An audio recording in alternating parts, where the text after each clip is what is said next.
Hello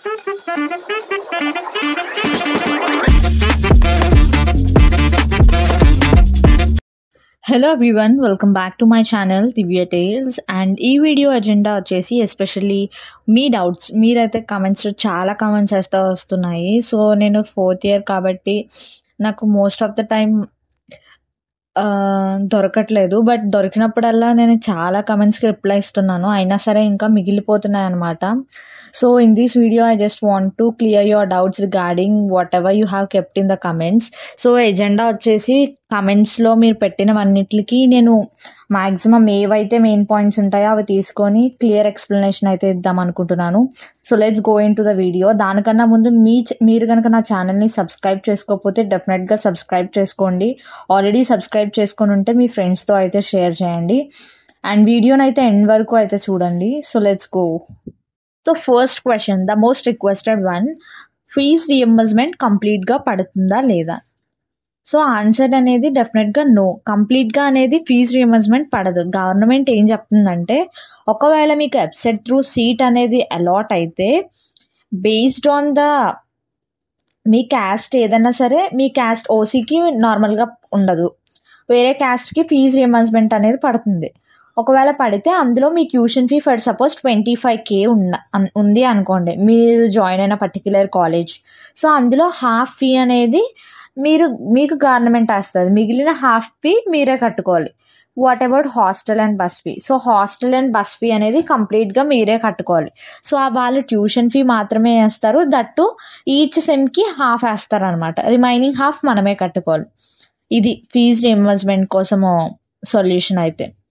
so I hope you got clarity about that. So hostel bus and మనమే కట్టుకోవాలి, tuition fee మాత్రం government half వేస్తుంది. Apart from this నేను already మీకు ఒక వీడియో చేశాను. మా కాలేజ్లో ఆదిత్య స్కాలర్షిప్స్ అనేవి ఉన్నాయి. ఈ టెస్ట్ రాస్తే లేదా మీ ఐపీ మార్క్స్ ఏమైతే ఉన్నాయో అవన్నీ బేస్ చేసుకొని వాళ్ళు పర్టికులర్ స్కాలర్షిప్ అనేది ఇస్తారు.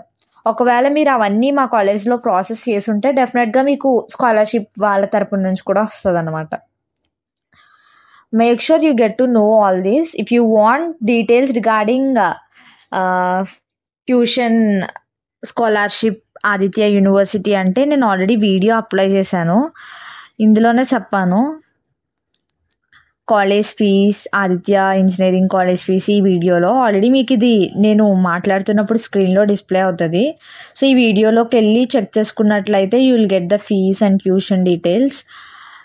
సో అనదర్ క్వశ్చన్, ఇంకేం అడుగుతున్నారంటే లైక్ హాస్టల్ ఫీజ్ ఎలా ఉంటుంది అని. హాస్టల్ ఫీజ్ ఆల్రెడీ నేను వీడియోస్లో మెన్షన్ చేశాను. హాస్టల్ టూర్స్ కూడా ఉన్నాయి, వెళ్ళి చెక్ చేసుకోండి.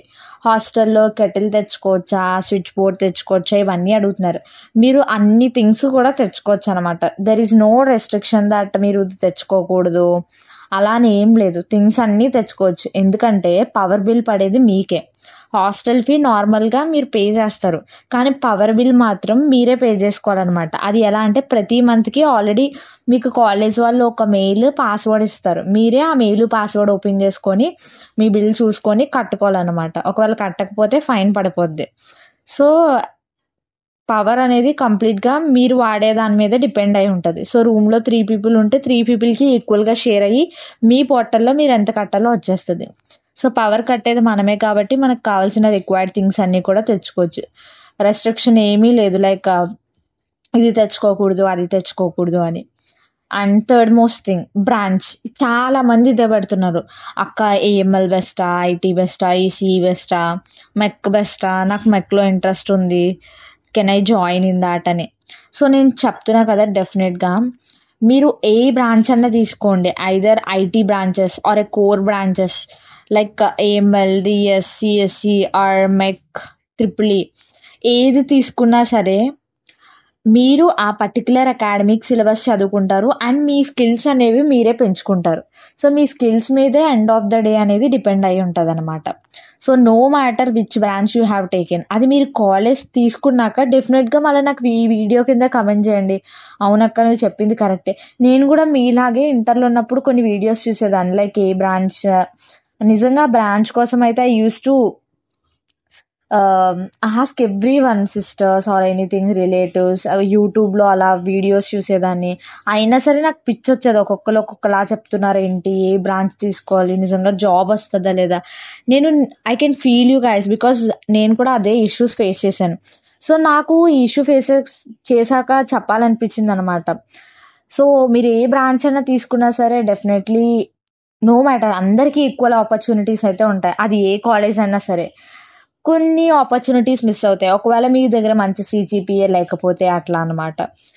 సో మన స్కిల్స్ మీద బేస్ అయి ఉంటాయి అనమాట end of the day. So ఏది వచ్చినా నార్మల్గా మీకు అనిపిస్తుంది కదా, ఒకటైతే ఇంట్రెస్ట్ ఉంటుంది, మీకు ఏఎంఎల్ ఇంట్రెస్ట్ ఉంటే ఏఎంఎల్ పెట్టుకోండి, సిఎస్సి ఇంట్రెస్ట్ ఉంటే సిఎస్సి ఫస్ట్ ప్రయారిటీలో పెట్టుకోండి. వస్తే యాక్సెప్ట్ చేయండి, లేకపోతే వేరే దాన్ని వస్తే వేరే దాన్ని కూడా యాక్సెప్ట్ చేయండి. అక్కడికి వెళ్ళాక మీ స్కిల్స్ ఎలా పెంచుకోవాలి, మీరు ఎంత hard work and smart work చేయాలి, అది మీ మీద డిపెండ్ అయి ఉంటుంది. దాని మీదే ప్లేస్మెంట్స్ కూడా డిపెండ్ అయి ఉంటాయి. So not on the branch అనేది నా ఒపీనియన్ అనమాట. సో ఇంకేంటి next questions, let's see in this video comments. నేను మీ అందరి కోసము, that means by the time you enter into the college, మీరు కాలేజ్లోకి ఎంటర్ అయ్యేసరికల్లా నేను ఫస్ట్ ఇయర్ రోడ్ మ్యాప్ మొత్తం నా ఎక్స్పీరియన్స్ బట్టి నేను ఏం తెలుసుకున్నాను, ఏం చెయ్యకూడదో అవన్నీ నేను క్లియర్గా వీడియోలో చేసి అయితే పెడతాను. అండ్ అలానే being a first year me free టైంలో మీరు ఏ స్కిల్స్ నేర్చుకోవాలి, like typing, Microsoft Excel, power point, ఇవన్నీ ఇన్ డీటెయిల్గా నేనైతే మెన్షన్ చేస్తాను. So wait for that video and stay tuned. Keep following my channel and share it to your friends. Hope you understand. Thank you. Bye bye. See you all with the next video.